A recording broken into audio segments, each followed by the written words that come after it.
বাংলাদেশের রাজনীতিতে শেখ হাসিনার ভবিষ্যৎ ভূমিকা নিয়ে নতুন করে আলোচনার জন্ম দিয়েছেন তার ছেলে সজীব ওয়াজেদ জয়। ফ্যাসিবাদী আওয়ামী লীগ যদি কখনো আবার রাজনীতিতে ফেরার সুযোগ পায়, সেক্ষেত্রে শেখ হাসিনাকে আর দলের নেতৃত্বে নাও দেখা যেতে পারে, এমনই বিস্ফোরক ইঙ্গিত দিয়েছেন জয়।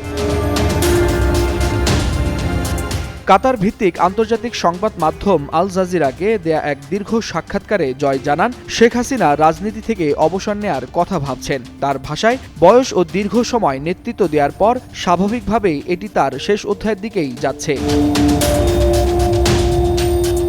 জয় বলেন, তার মা আসলে দেশে ফিরতে চান এবং বিদেশে স্থায়ীভাবে থাকতে চান না, তবে রাজনীতির সক্রিয় নেতৃত্বে আর থাকার আগ্রহ নেই বলেও ইঙ্গিত দেন তিনি। শেখ হাসিনার বয়স বর্তমানে ৭৮ বছর এবং জয় নিজেই জানান এটাই তার শেষ মেয়াদ হওয়ার কথা ছিল। সাক্ষাৎকারে আওয়ামী লীগের ভবিষ্যৎ নিয়েও স্পষ্ট বক্তব্য দেন সজীব ওয়াজেদ জয়। আল জাজিরার সাংবাদিকের প্রশ্নে জয় স্বীকার করেন, শেখ হাসিনাকে ছাড়াও আওয়ামী লীগ চলতে পারে। তার ভাষায়, কেউ চিরদিন বাঁচে না, আর দল ব্যক্তি নির্ভর নয়।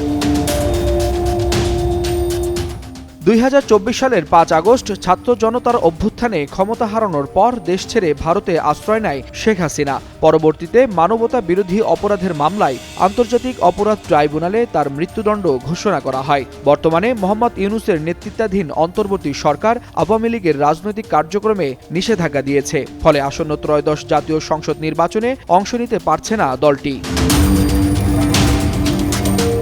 ওয়ালিউল হাসানাত, যুগান্তর নিউজ।